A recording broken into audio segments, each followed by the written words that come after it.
심각한 경영난에 시달려온 한진해운이 현대상선에 이어서 오늘 산업은행 등 채권단의 자율협약, 즉 채권단 공동관리를 신청할 예정입니다. 하지만 이 채권단은 대주주의 경영권 포기를 포함한 강도 높은 자구 계획이 포함되어야 한다는 입장이어서 예정대로 신청이 이루어질지는 아직 미지수입니다. 현장에 취재기자 연결하겠습니다. 유투원 기자.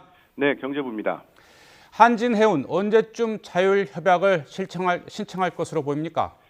네, 일단 오늘 오후로 예정돼 있지만 정확한 시각은 아직 확인되지 않고 있습니다. 하지만 말씀하신 것처럼 예정대로 오늘 자율협약을 신청할지 또 신청하더라도 채권단이 수용할지 아직 속단하기 어려운 상황입니다. 일단 채권단은 대주주의 경영권 포기 등 강도 높은 자구 계획이 포함되지 않는다면 자율협약 신청을 반려하겠다는 강경한 입장입니다. 채권단의 이런 태도는 한진해운이 사전협의 없이 일방적으로 자율협약을 신청하겠다고 밝힌 데 따른 것입니다. 앞서 현대상선은 자율협약을 신청하기에 앞서 현정원 전 회장의 사제 출연과 현대증권 재매각 추진 등 고강도 자구 계획을 내놓고 채권단과 충분한 협의를 거쳤습니다. 하지만 한진해운이 이런 절차를 생략하면서 채권단이 압박의 수위를 높이고 있는 겁니다. 따라서 채권단의 이런 강경기류를 의식한 한진해운이 자율협약 신청을 미룰 수도 있다는 관측도 나오고 있습니다. 네, 또 이 관련해서 최은영 한진해운 전 회장 일가가 이 자율협약 발표가 있기 전에 한진해운 주식을 모두 매각한 것에 대해서 금융당국의 압박이 거세지고 있다면서요.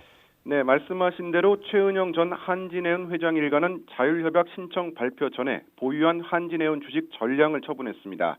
당연히 미공개 정보를 이용해서 손실을 회피한 것 아니냐는 의혹이 나오고 있는데요. 여기에 대해서 금융당국이 본격적인 조사에 착수했습니다. 금융당국 관계자는 한진해운의 구조조정과는 관계없이 신속하게 조사를 진행해서 불법 행위가 드러나면 법대로 처벌하겠다고 강조했습니다. 네, 요즘 우리 경제계의 화두가 구조조정인데요. 내일 정부가 구조조정을 위한 범정부 협의체 3차 회의를 여는데 이 현대상선과 한진해운의 합병을 염두에 두고 있다는 전망이 나오고 있더라고요. 네, 우선 정부가 내일 오전이죠. 임종용 금융위원장 주재로 범정부 협의체 3차 회의를 엽니다.